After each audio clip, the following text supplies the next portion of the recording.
If you've been following the news at all recently, the Canadian government, you may have seen a few weeks ago, voted to codify a bill labeled C4 and make treatment, therapy, counseling, or any other type of service to help someone with even unwanted same-sex attraction, sexual desires, or gender-related issues illegal.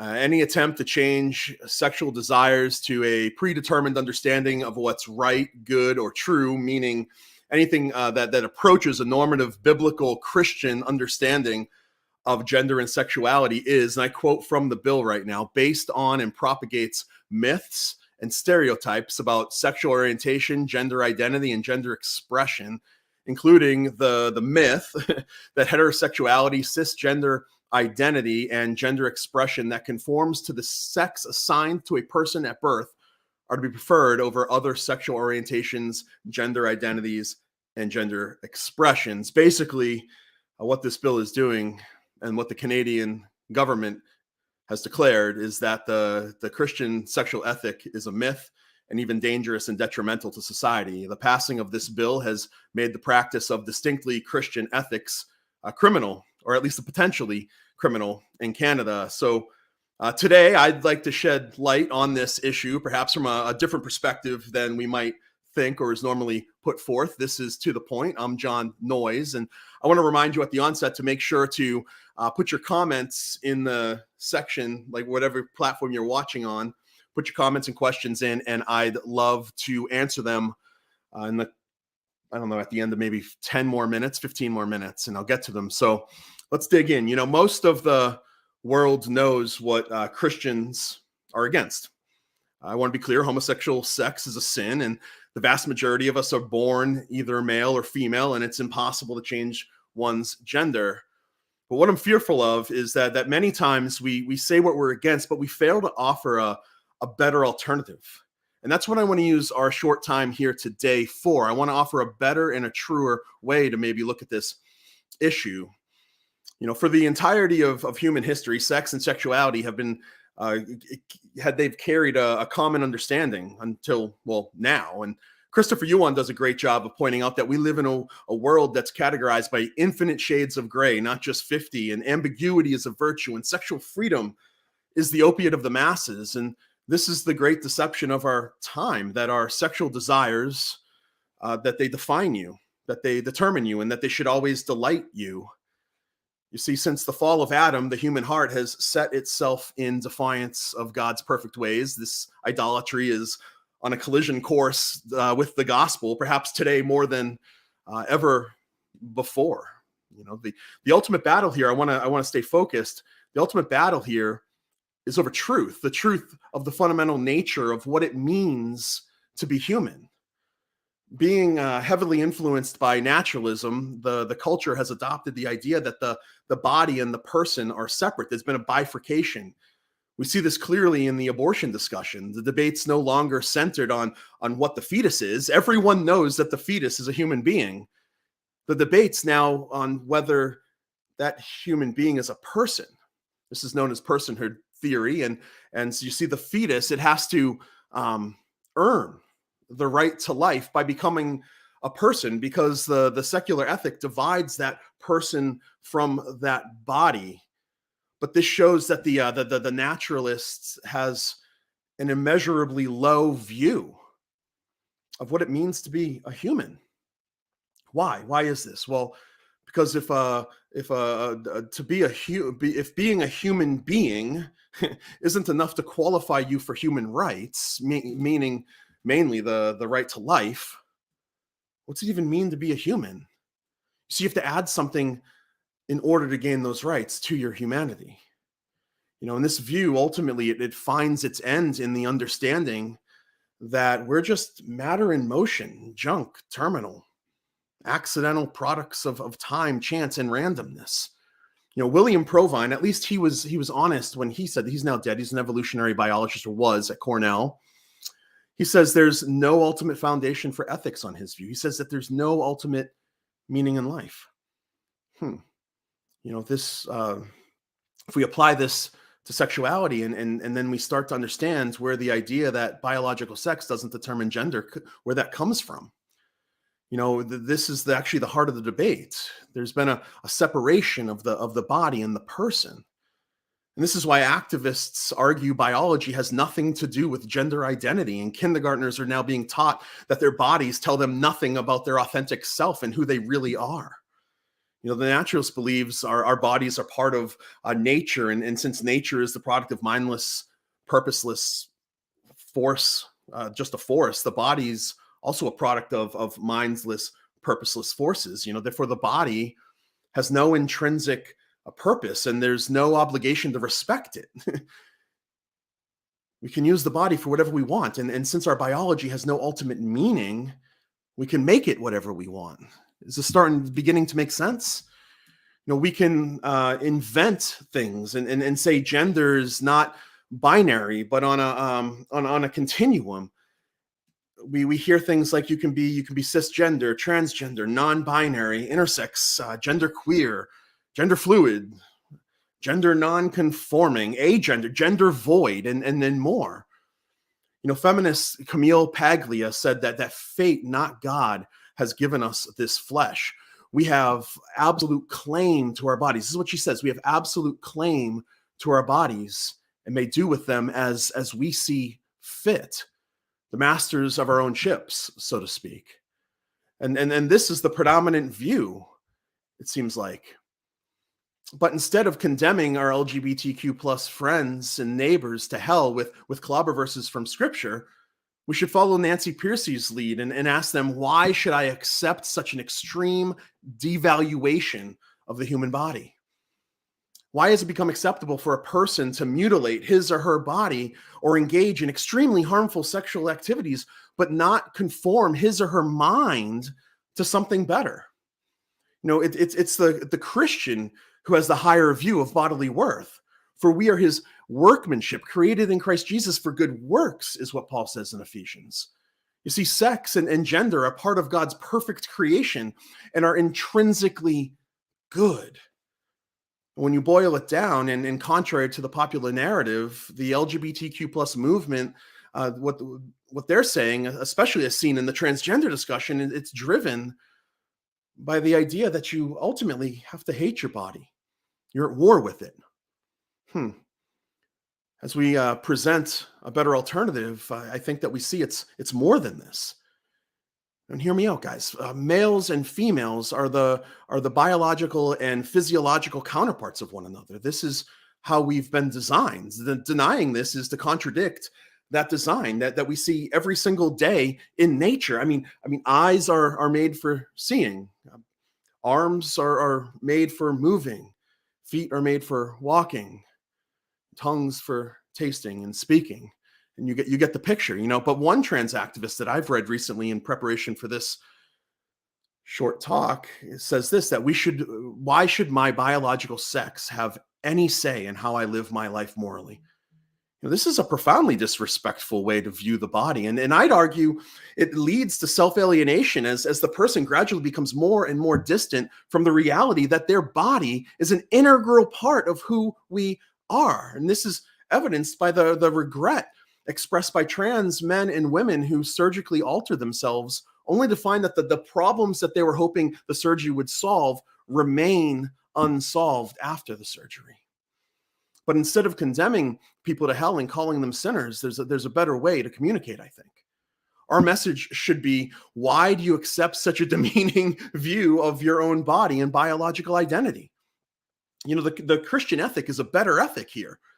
We should be taking our moral cues in this area from our bodies. And when we do, we experience self-integration, not self-alienation. What I'm saying is that when we live in harmony with the purpose for which we've been made, we will be more fulfilled. And I know personally many people who would attest to this. Beckett Cook, Christopher Yuan, Rosaria Butterfield, just to name a few.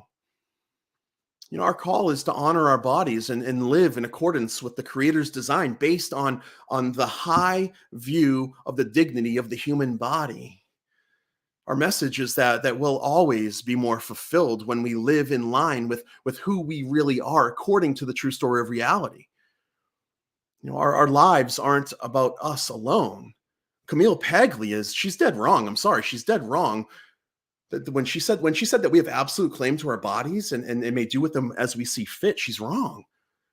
Because we bear the image of God, and the ownership of that image belongs to God. Let's not buy into the rampant individualism permeating the culture right now.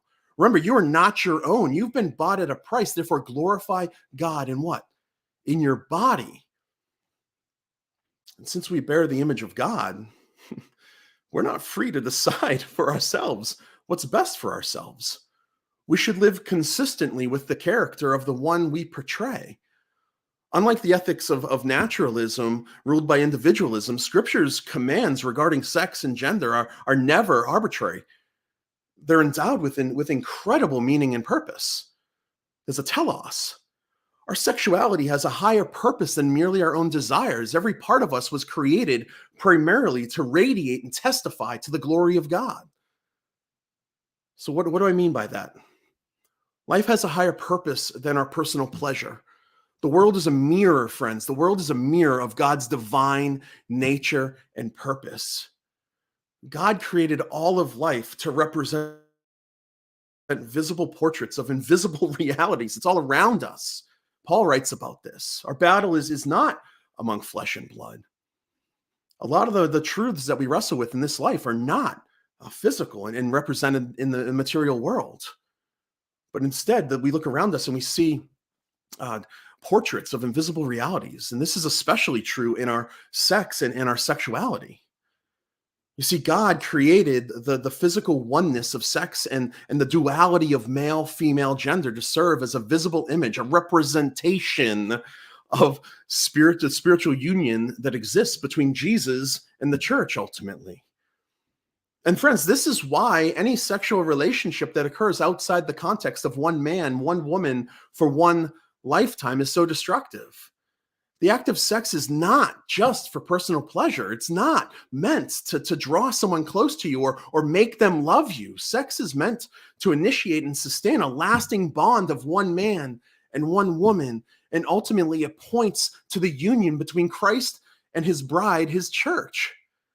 Then this is the most significant part of it to me, at least. Sex and sexuality aren't an end in themselves. They're representations of something so much higher, pointing to the deeper reality of the gospel ultimately. And Scripture, it's replete with references to the church being the bride of Christ. So as we offer this better alternative, it's important to remember behind every questioner, friends, every question is a questioner.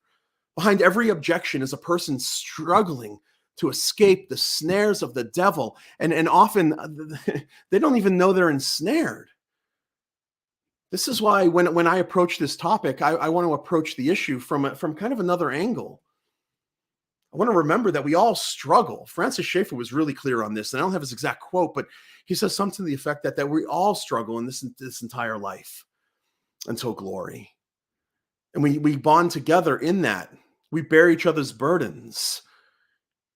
So we got to remember that we struggle. Our struggles might look differently than someone else's struggles, but we struggle nevertheless. And as we seek to, as Paul says, destroy arguments raised against the knowledge of God and take every thought captive to the obedience of Christ, let's not forget the value and worth of the human being that we're talking to.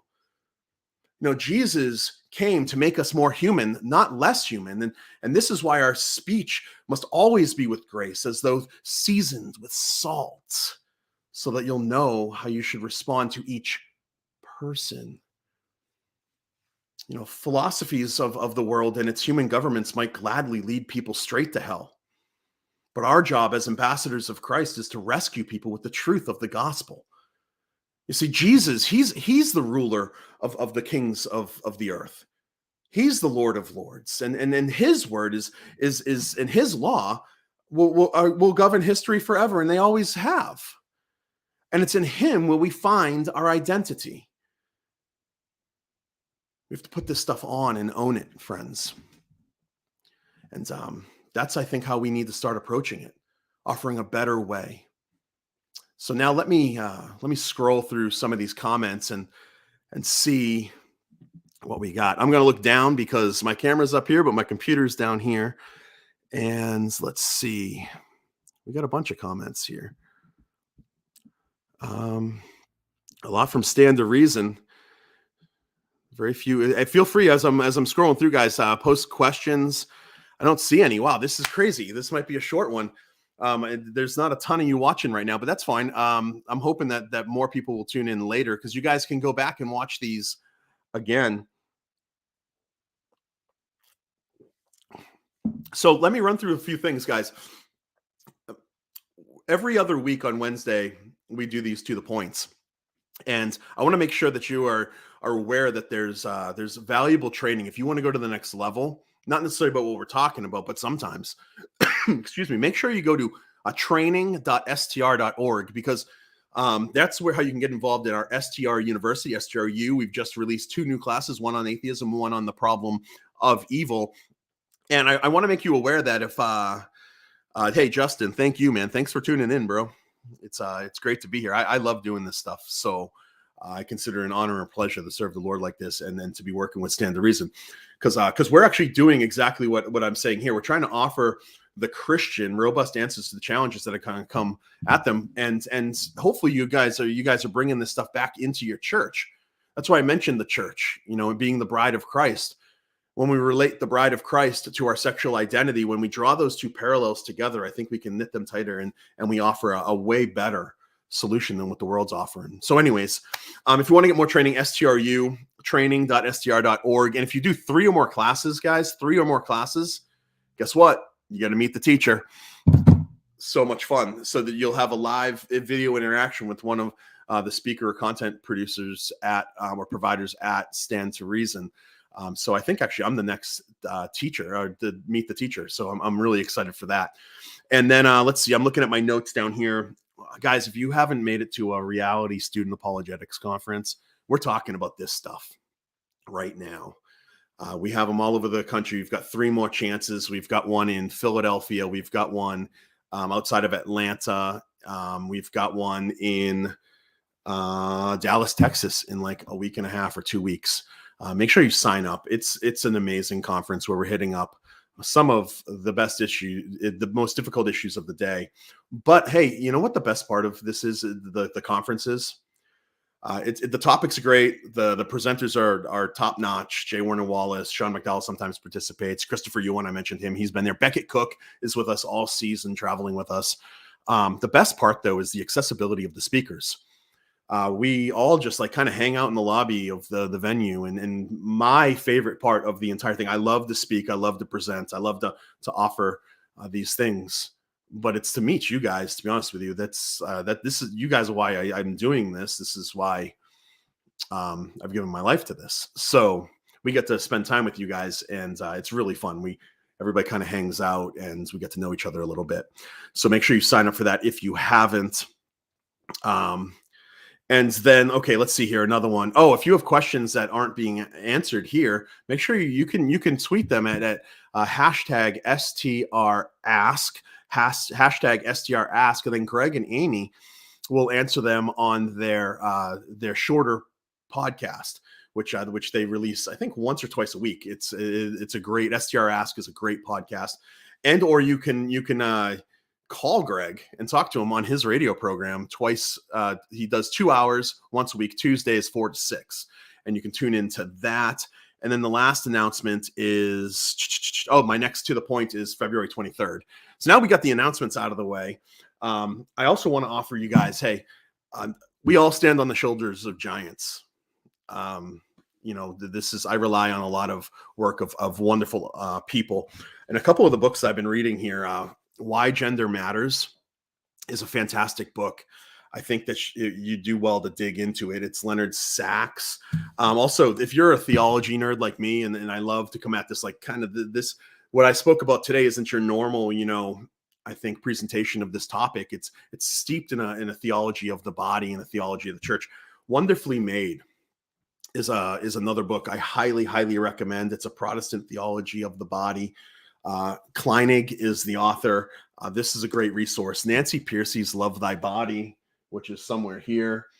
When Harry Became Sally, I held that up maybe 3 episodes ago as a great book that you might want to consider. And Irreversible Damage by Schreier is a fantastic book. So I'm going to scroll through these comments here and see what's. You're welcome. Thanks, Justin. Let's see here. Will the Freudian paradigm be refuted? I think with all things like scientific theories and certainly theories of sociology, they're constantly in flux. That's actually one of the beautiful things about science, to be honest with you, is there's constant questioning and pursuit of truth through it. Science is a fantastic tool. So maybe, I have no idea. I mean, I think that there's a fair amount of pushback at the Freudian paradigm, but I don't know. And that's actually, I mean, that's really not my field, but it's an interesting question. I mean, I think certain portions of it have already been refuted. So, yeah, thank you, Harry. Thanks for the question, man. You're incredible. Thank you for tuning in. Harmony Wheeler, the amazing Harmony, wearing multiple hats today. Can Americans expect to follow, and how should Christians be prepared? So,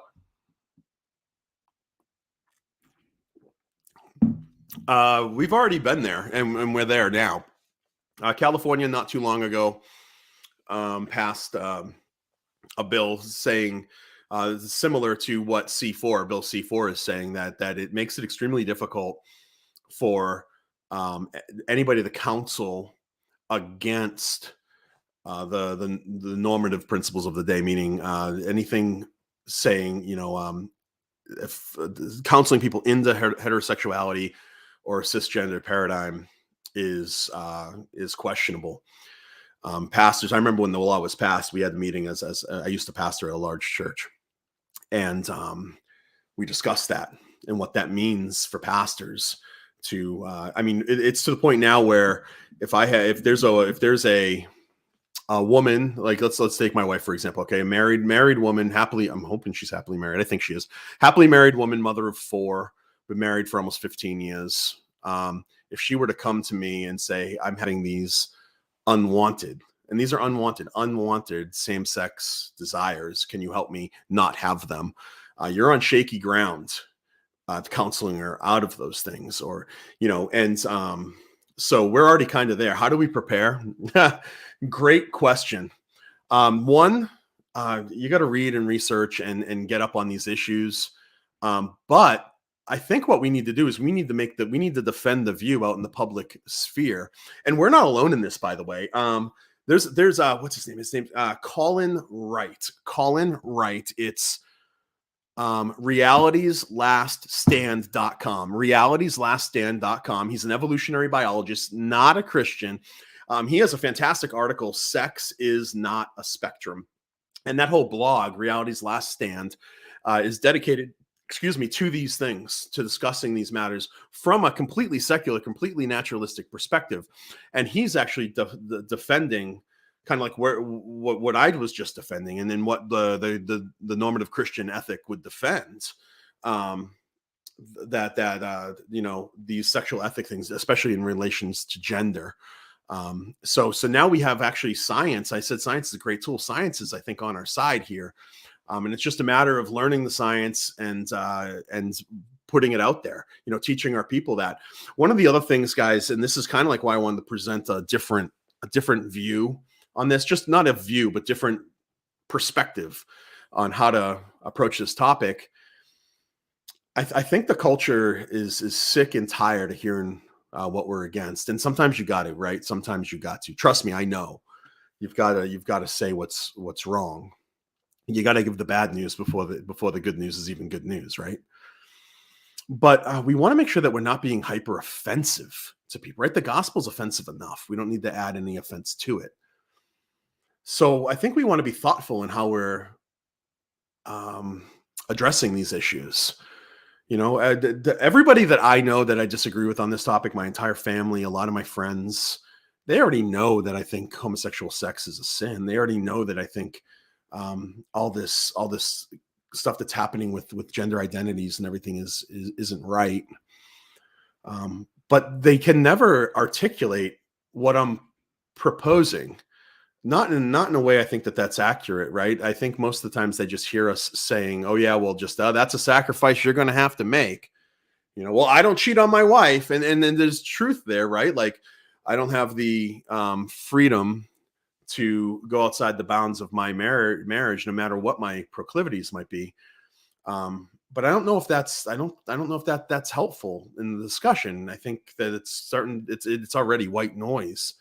But I think as we help to um, push out something better, show the alternative that's better. Like I said, I think I said it in the short time that Jesus came to make us more human, not less. You see, when there's the full consummation of heaven and earth and we're in glory, we will be more human than we've ever been, not less. And I think that we need to come to a better understanding of a theology of the body and the unification between the mind, the spirit, and the body, and show people that when we live according to the way that we're designed, it actually leads to it's better. And it's not saying that's not going to involve struggling and wrestling and saying no. That's certainly part of it. But in that saying no, and this is where Beckett Cook and Rosaria Butterfield and Christopher Yuan can certainly speak from their own personal experience into this. But this is where saying no actually leads to more promise and to better things. And actually, I've been reading not a ton of stuff on this, but a couple books, as I just showed you, and the more I read it, the more I'm seeing that a lot of the issues that are trying to be solved through the gender transitioning and stuff, they're not being addressed. So a lot of this stuff is in the minds, and whether it be depression or anxiety or general and real gender dysphoria, and people are struggling, and it's becoming more and more just hey, let's just get surgery and solve the problem. And that's not. I think we need to revisit the power of the mind and how transforming that might be a better solution, because what's happening now, it's just not working. I've been speaking a lot on suicide, and from the research that I'm reading is that suicide rates between in the trans community pre-surgery and post-surgery are exactly the same. So there's obviously something we're missing. So just becoming informed and living this stuff out, talking about sex in general. I feel like oftentimes I just listened to an atheist duo, maybe not atheist, agnostics, kind of pick apart something that I had just done online. And me and Tim Barnett, and one of the things they kind of made fun of us, and it might be right the way they did it, is like, talking about partying and sex, and it's like this big taboo in Christian circles. And it's like, oh, don't talk about sex. I think that we need to be talking about sex. I think our churches should be teaching a theology of sex. We should understand that sex is fantastic. It's something that's been designed by God, and it's very good. And the more we talk about this, the less mystery that's maybe there for our kids and even us, and we come to a better understanding of the whole person. So those are just some of my thoughts off the top. Let's see here. What did you guys say? American expect. Harmony says this: many naturalists would claim that their secular view of gender is based on science and natural observations, and that they do value the body within that context. Thoughts? Yeah, and I want to make sure that I'm clear that not all, just because you're a naturalist, just because you're an atheist, doesn't mean you're not going to. Most atheists that I know, most naturalists that I know, they'll outright say, "I devalue the body and it's just junk." But I think that that's where the philosophy leads, and through a discussion, I think that you'd either have to show me how you get to that conclusion where there's value in our bodies, or you have to live with the inconsistency in the worldview. So worldviews are complicated, guys. These issues are complicated. They're not simple. They're hard, and we need to be wrestling with them.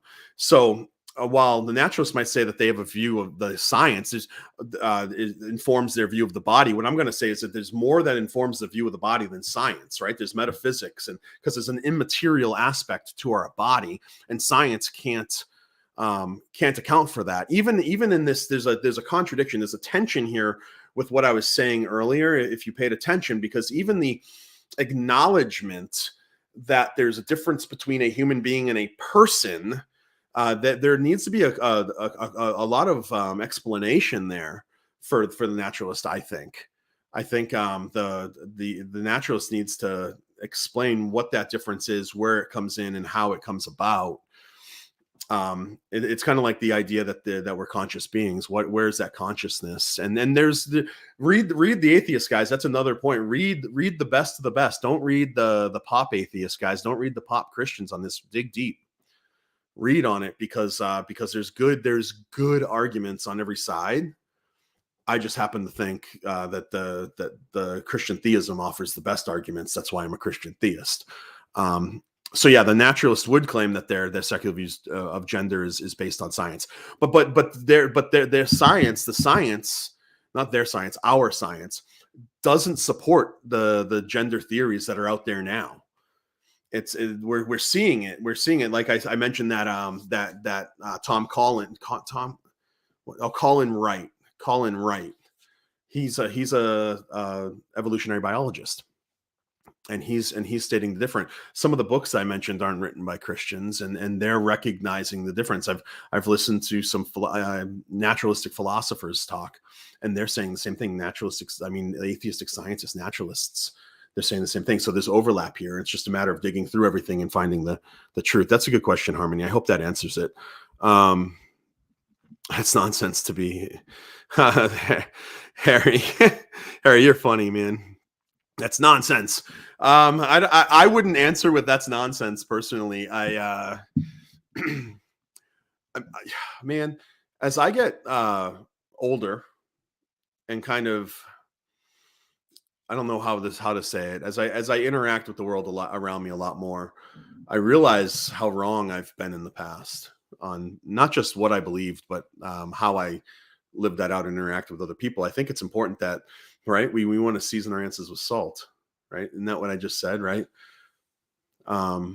Because we're answering a person, and there's a person behind all of these things. I was in Minneapolis, I think. And I just given the talk on suicide, and it's a really heavy talk, and the room was packed, probably, I don't know, 300 students. And whenever I give the talk, I'm always confronted afterwards with the reality of where these students are in their lives. And there's usually a line that forms that wants to talk to me. Some push back at me.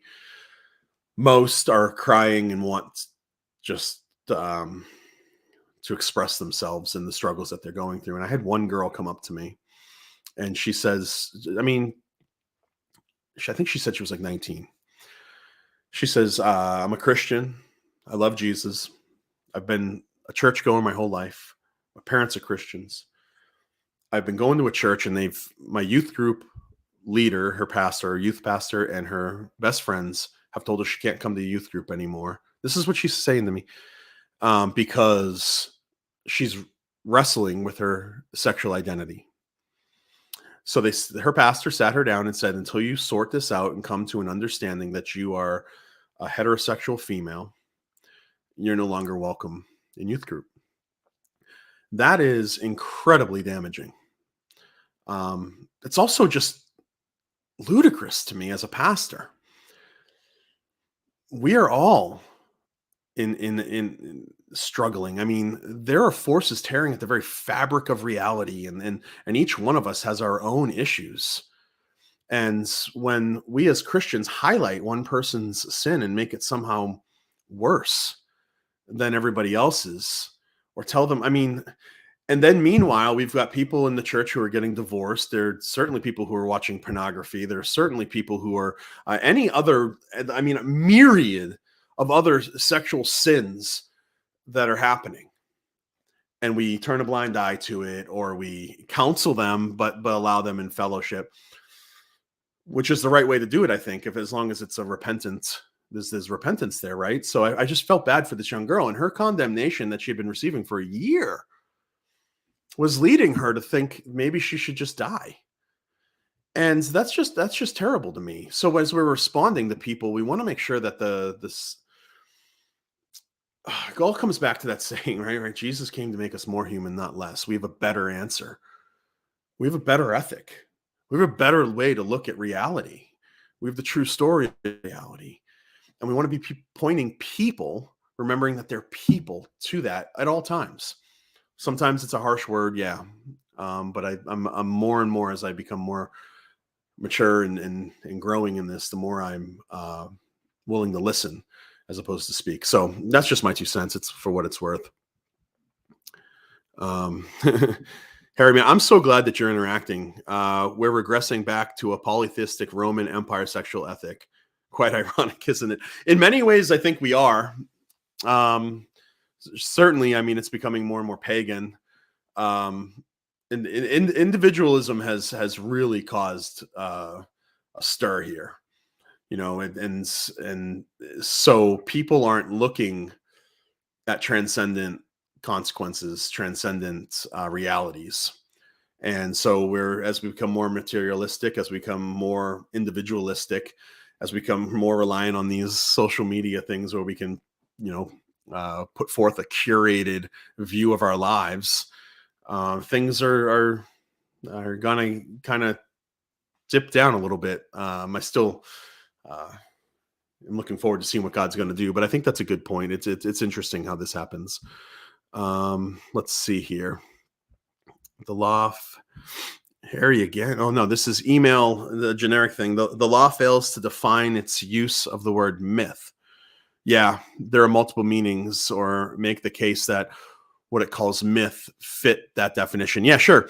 Well, the law, if you read it, and this is the way most of these laws and most of these bills are written, there's a ton of ambiguity in them. I mean, a lot of them use the term, oh my gosh, therapy. It's conversion therapy, right? Conversion therapy, and there's never really a definition put to that, and you could drive a truck through it.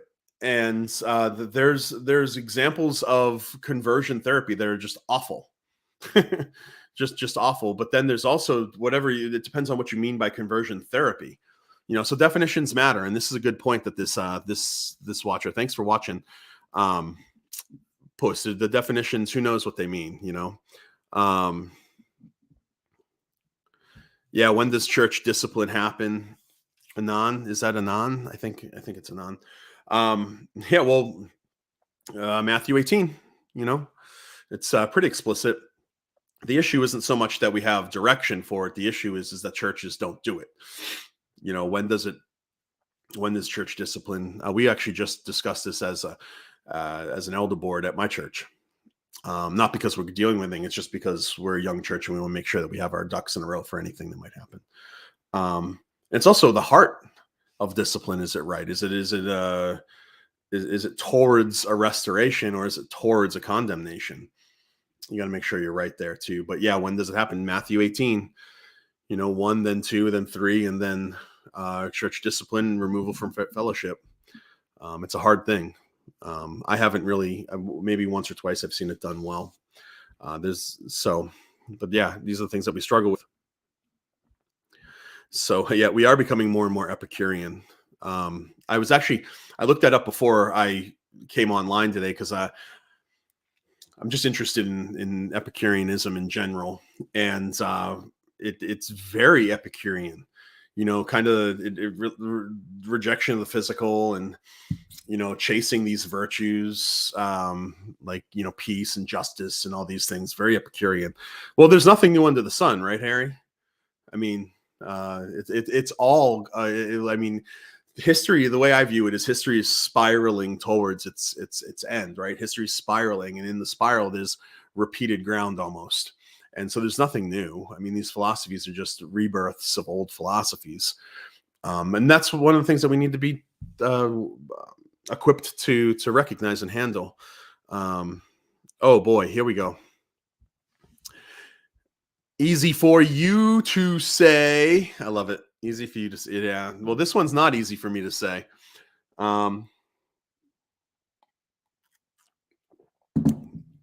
Easy for you to say.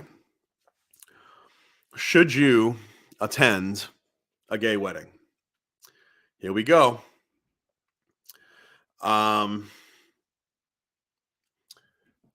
I'll give you my personal take on it. I think that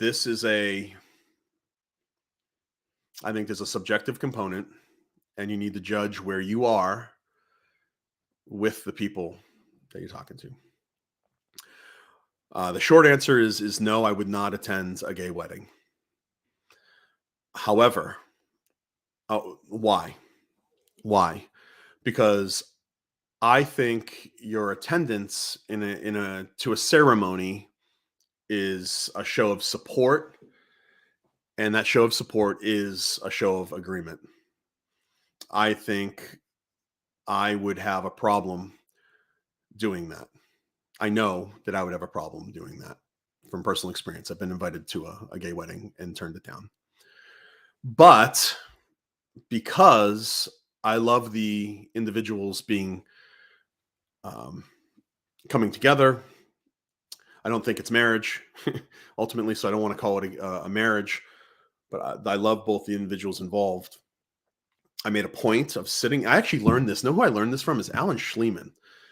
Years and years and years ago, I made a point of contacting them in person, sat down, talked to them, gave them my reasons why and my justifications, and I wasn't looking for agreement or permission, and asked if I could have them over for dinner instead of that. So I chose not to, because I don't think that I don't think I can support what we're calling a gay marriage. So I didn't go. I've seen people give different answers to this for different reasons. I'm not going to argue with somebody on it. I've seen people just go to receptions, not the ceremony. This is a hard one. This is where the rubber meets the road. But again, there's people involved. And regardless of these people's view of reality, their worldview, they're made in the image of God. And they're deserving, just for that alone, just because they're made in the image of God, they're deserving of respect and dignity, even if I disagree with them on everything, including their views of marriage. So that's how I handled that. It's happened once, and that's how I handled it. I don't regret my decision. So I hope that answers your question. But yeah, that's how I've handled it. That's easy for you to say, man. Great question, hard question. Let's see here. How many sermons have pastors preached on sexual ethics? I have no idea. I mean, at my church, we preach through books of the Bible. We take little breaks. So, for example, when C4 was passed 2 or 3 weeks ago, that Sunday we focused on C4 and sex, sexuality, and the gospel. So I delivered that sermon. So that's once. Anytime that it comes up, either in a big thing in the culture that we think our body needs to know about, or it comes up in the scriptures, we address it. One of the things that's interesting is I feel like oftentimes people say, oh, well, you guys spend so much time talking about this. Like, why is this your focus? When in reality, it's really not. I'd prefer it not be. I'd prefer the gospel be my focus. And it is ultimately, because everything's related to the gospel in my opinion. But I don't sit at home thinking, oh boy, I got to come up with my next talk on sexuality. Like, it's something that the culture brings to us. And so in many ways we're reactionary to it. So maybe actually when we get that objection, maybe we need to start being more proactive in it, and then teaching more on sexuality. Like I said, this is why I picked, well, actually this was given to me as a gift, but this is why I picked up and started reading it. Wow. Wonderfully made. To kind of come up with a better understanding of the theology of our body. That's why I love Nancy Pearcey. Love Thy Body. I mean, like probably 80% of what I just said is from her. She's amazing. So anyways, yeah, I'm hoping that pastors are preaching on it, but I don't know for sure. Let's see here. Michael, hey guys, all of you, thank you so much for watching. Michael, Australia is debating a religious freedom bill now. Debate has deconstructed into debate on the protection of transgender students. What's the reality of the numbers around transgender students? Well, um, sugar. I don't know if I have it down here. It might be an irreversible damage. Oh, I can't remember where I read it, but I mean the rates or statistics are skyrocketing through numbers of transgender students, especially females, actually. Which is I think that's Shire. I think I read it in Shire. Irreversible damage, I think. And so I mean, statistically, the numbers are increasing, but I don't know necessarily what that means. Certainly towards this discussion of protection of transgender students.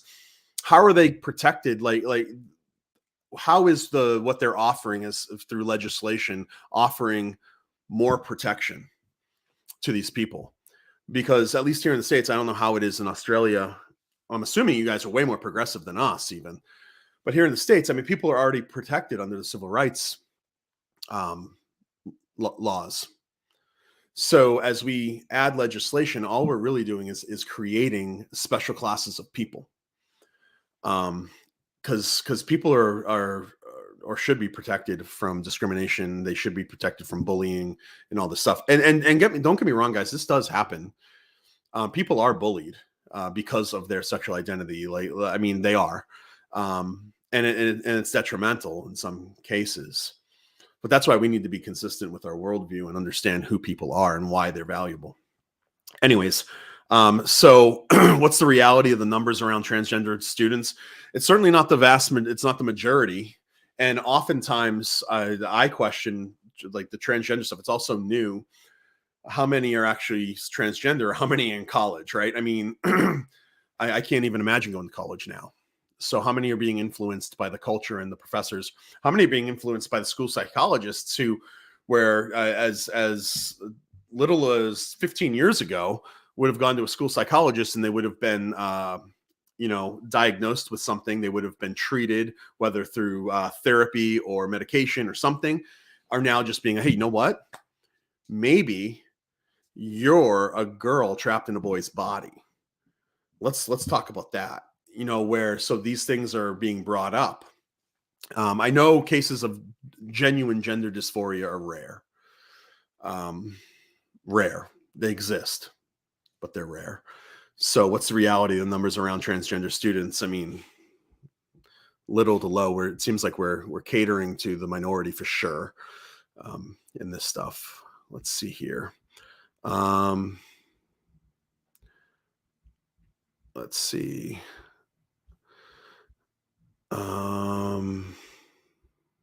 Wow, you guys are all over the world, man. This is insane. This is so cool. Bo, man, here in Denmark, there's a problem with LGBTQ plus people. We want to force pastors to marry. Yeah. So this is, this is not, it's not here yet. Denmark, again, way more progressive than we are here in the States. This is going to be an issue that's coming. And one of the things Harmony asked earlier, how do we become prepared? This is really important. We need to resolute in ourselves now that we are going to stand in the future for biblical truth. We need to get in our minds now, preparing our hearts, our minds, and our bodies, that as persecution comes, we are willing to suffer the consequences of that persecution. And we need to be resolute in that. We need to resolve ourselves now. If we wait till it comes, it's going to be too late and you're going to see people blowing over. But if we resolved ourselves now, if we are convicted and when we say, I will not bend on this issue, and we prepare our minds and our families and our churches and our communities for that. That's one way that we prepare for what's coming. A lot of pastors are being forced, or I'm not sure how you can. I mean, you force somebody. You can say either marry these two people or lose your job. So you got to make that hard choice. You have to stand up and make that choice. So this is happening a lot. So much for free thought. Yeah. Sometimes. Hey, easy for you to say thank you. I appreciate you. Let's see. Wow, we've got lots of comments coming in. This is great. I'm so glad that you guys are tuning in. There's one here. Let's see what this question is. Another, should we as Canadians engage in civil disobedience over this, regardless of fines in prison? Wow, you guys are asking like really hard questions. Scripture is my model. So I want to turn to Scripture and see how they handled these types of things. When Paul was preaching the gospel, and what happened? Well, he'd either be run out of the city and leave, or he'd go to jail. I think that there is room for civil disobedience. That being said, I have not arrived at rebellion, open rebellion. So I think this is how. So in Romans, where we're told to submit to the government, I think we can submit to the government, but not obey the government. Submit to the rule and authority that of the powers that God has put in place. But when that authority starts turning against the rule of God, the law of God is being contradicted, I think that we as Christians have the freedom in Christ to disobey those laws. But that means we suffer the consequences. So, and the consequences can be dire. So if we choose to disobey laws regarding counseling towards a Christian sexual ethic, and we counsel people towards, we have to be prepared. And this is why I say we have to resolute ourselves now. We have to be prepared to suffer the consequences, which could be financial, it could be personal, it could be jail, it could be, it could be government coming taking kids. That's definitely gone through my mind. So, should we as Canadians engage in civil disobedience over this, regardless of fines in prison? I think so. That's me. I speak for myself. Not you got to wrestle with this stuff yourself. You got to turn to the Scriptures. Look at the example left by the apostles. Read Romans. Somewhere in Corinthians as well, 1 Corinthians 6, somewhere discusses the role of the government, and figure out where that line is in the sand. And then, some people would argue, and I'm kind of on this line, that we don't submit in order to obey, we submit in order to subvert. So we submit so that we can further the gospel. But once there's a barrier there, a clear-cut barrier, that's our point. For me, that's my point. On that note, we want to make sure that we're actually suffering persecution for the gospel, not a tertiary issue. We want to make sure that we're leaning into these hard things in vital areas, not hobby horses of ours. Or even more, the things that are very important that maybe are more than a hobby horse, but not central to the Christian worldview. I don't know. I'm trying to think of one off the top of my mind. Certain freedoms that we might have. I'm trying to think off the top of my mind, like driver's license for some reason comes to my mind, or interstate travel, stuff like this, that are necessarily guaranteed to us through our Constitution, but aren't central to the claims of the Christian worldview. So, take my license, or prevent me from traveling, which I could see happening at some point. But yeah, so you gotta deal with these things on your own and wrestle with them. But I think becoming resolute now is really, really important. I hope that answers your question. It's a good one. Let's see here. Should we use the term transgender or gender dysphoria? I don't. Justice, man. Thanks for watching. Thanks for the comment. I don't see why not. I don't have a problem with it. Either one, gender dysphoria. Gender dysphoria, certainly it's a clinical term that predates this discussion. It's been a clinical term for years and years and years and years. And the same with transgender. I don't have an issue with it. So those two terms are good. But I will reiterate, and actually Brett Kunkel of Maven, he wrote a great article. Man, it was called "Gender is Important" or something like that. And then he discusses the importance of using the appropriate gender pronouns. And I agree with him there that we should. My line is I'll call you by whatever name you want. Names are given, assigned by parents or by ourselves. I mean, my wife changed her name when she got married, or her last name at least. Names are fluid. Genders are not. So out of respect, when I'm speaking to somebody that I'm a friend with, or not even a stranger who's wrestling, if they ask me to use a certain gender pronoun, if I'm comfortable with the person, I'll explain my view and try to have a conversation. I won't go out of my way to be disrespectful. And if I'm offensive, I'll even say, you know what, I'm so sorry. I'm not trying to offend you, but I just disagree with this. But usually what I'll do is I'll use their name that they say. So if Sally wants to be called Sam, I'll call her Sam all day long, because I think it's polite. I think it's I don't see the harm in it.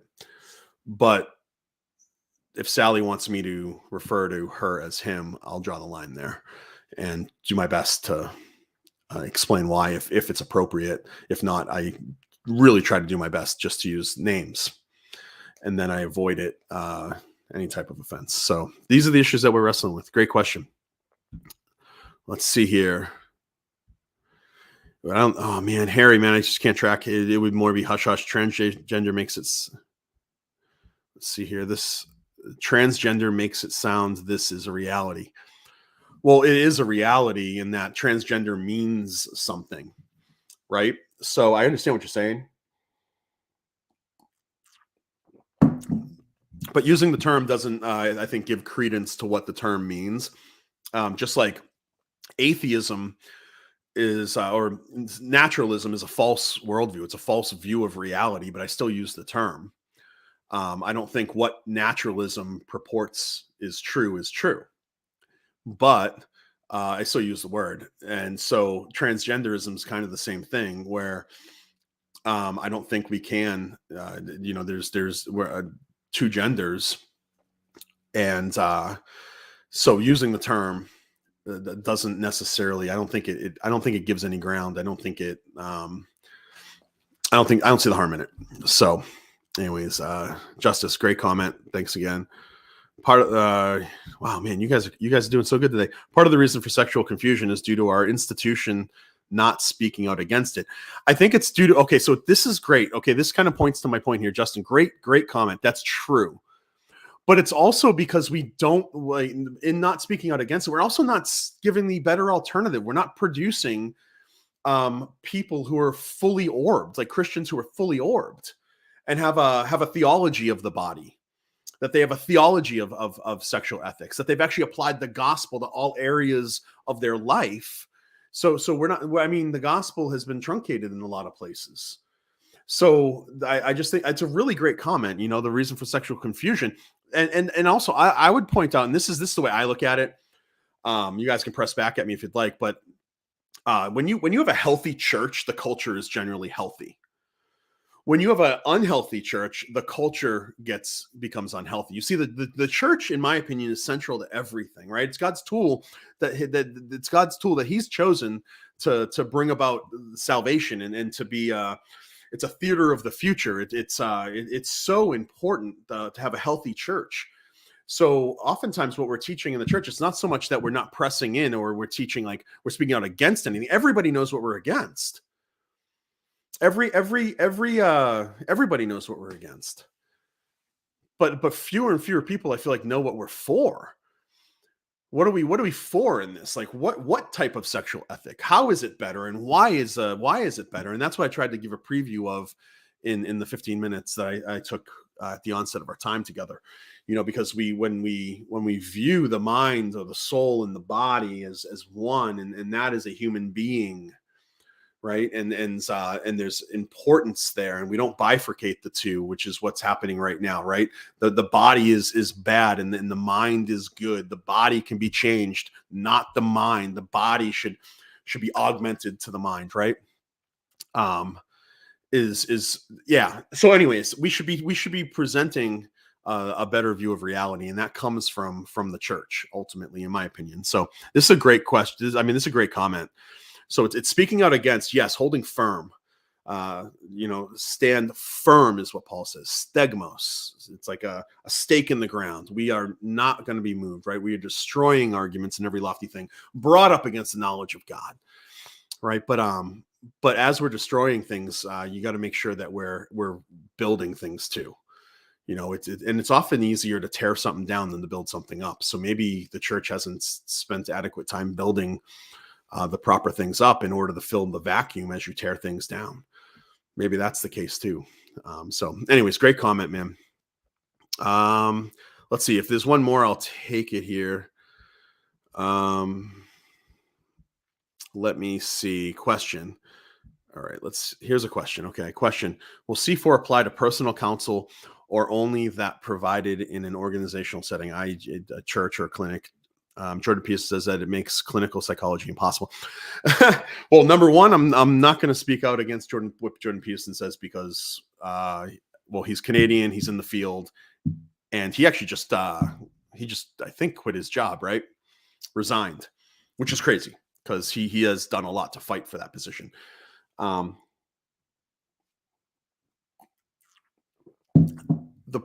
one of the major issues with C4 right now is how broad it is. We really won't know. Canadians in general won't know the full implications of the bill because there's going to be litigation. There's going to be a lot of people are going to lean into it, and it needs to take its process, right? So people are going to lean into it. They're going to get fined, jailed, whatnot. They'll sue the government, and then things will. That's how it works here too. So there's a lot. There's some time here, and I don't think anybody is completely sure how this is actually going to play out. So we got to wait and see.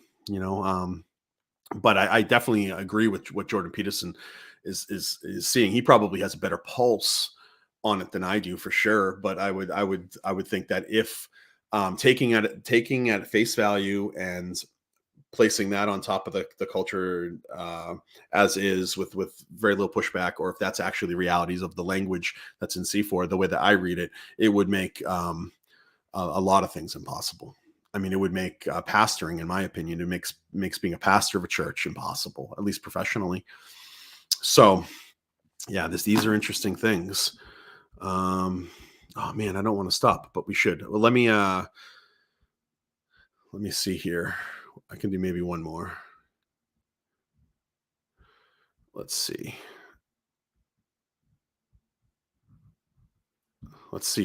This Dr. Knows. Excellent response. Still millions suffer, and there are efforts to block healthcare and support for the poor. The Bible's crystal clear, affecting the poor is a capital offense. I mean, I agree with some of what you're saying, and I probably agree with more of what you're saying than I disagree. But yes, I think oftentimes the poor are neglected all the time, unfortunately.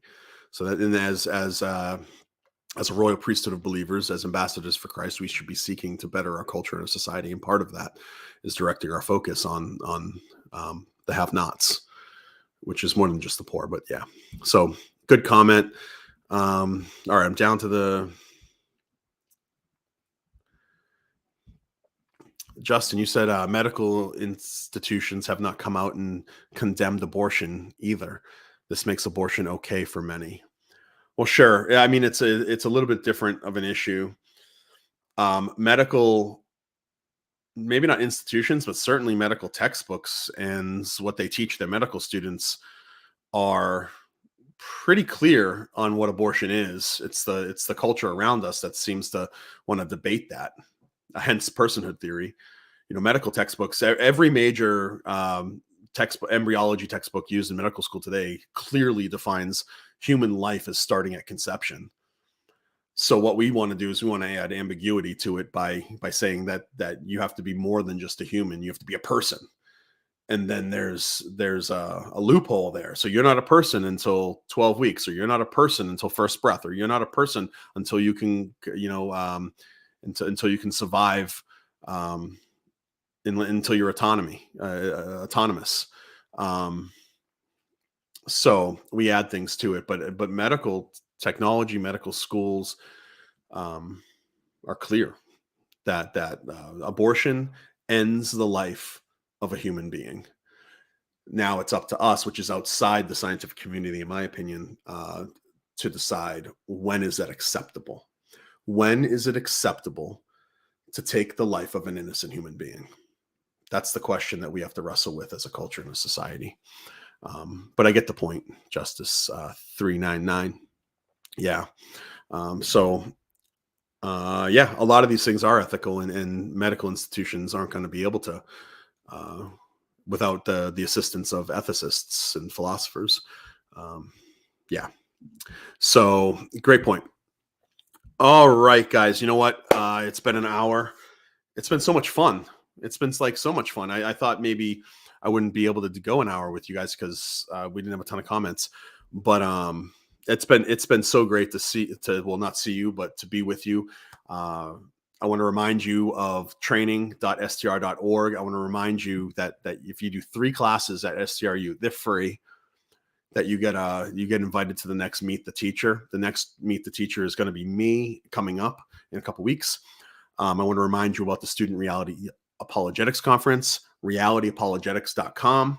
Sign up for that if you're in the Augusta, Georgia area, the Dallas area, or the Philadelphia, Pennsylvania area. Those are our last 3 for this season. And then we'll start all over again in September here in Orange County. Let's see. Hashtag STRask. Hashtag STRask. If you have any questions that we didn't get to, or you don't like my answer, that's fantastic. Ask Amy or Greg, and they'll hopefully address it either on Twitter or on their broadcasts, which happen Tuesday 4 to 6 is the weekly broadcast with Greg. And my next To the Point is going to be February 23rd. So it's 2 Wednesdays from now. And until then, I'll keep my eye out and see what maybe we could be talking about. As always, guys, I am so appreciative of your time. I'm so appreciative of your support. And thank you so much. I'm Jon Noyes for Stand to Reason. This is To the Point. I'll see you next time. Bye-bye.